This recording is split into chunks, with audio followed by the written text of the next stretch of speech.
I wrote Song of Freedom when I was visiting a church in Chicago. So I was driving through the South Side every Sunday, and I had been in Chicago before, but I hadn't really interacted very closely with the wide disparity between like people who are well-to-do and people who are struggling, and seeing homeless people cold or sick or obviously hungry, it was hard.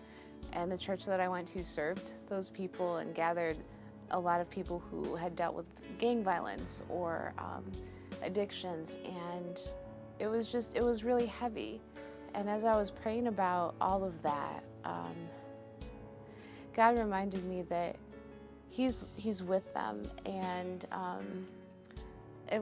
don't really know how the ideas connected when I was writing the song, but I was thinking about these people in Chicago who were so quick to protect their loved ones or protect their territory or their belongings, and go straight to violence.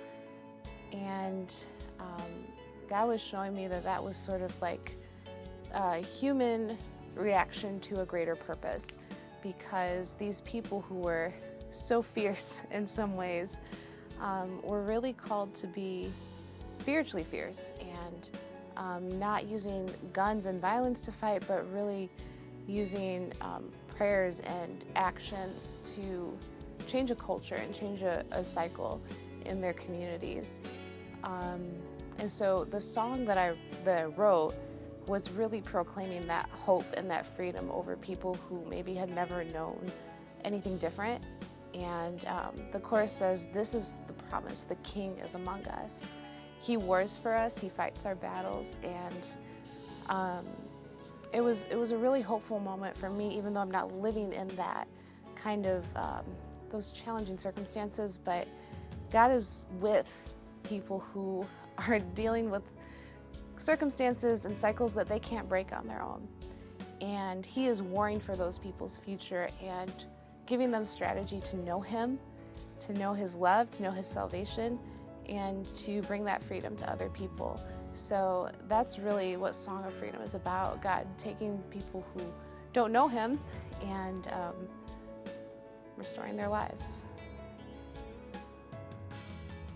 When I made the music for this song, it was just a lot of piano, and you can hear that in the track, that it's very piano heavy.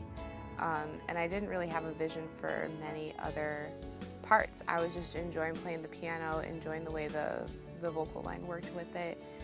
And then as the song was developing and we added vocals, realized it needed more than just lots of piano.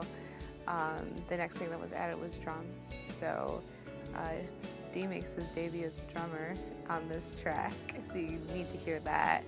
And then we added bass and then guitar. So we worked backwards, because usually you don't add bass after drum. Like, it was just a weird process, but it worked.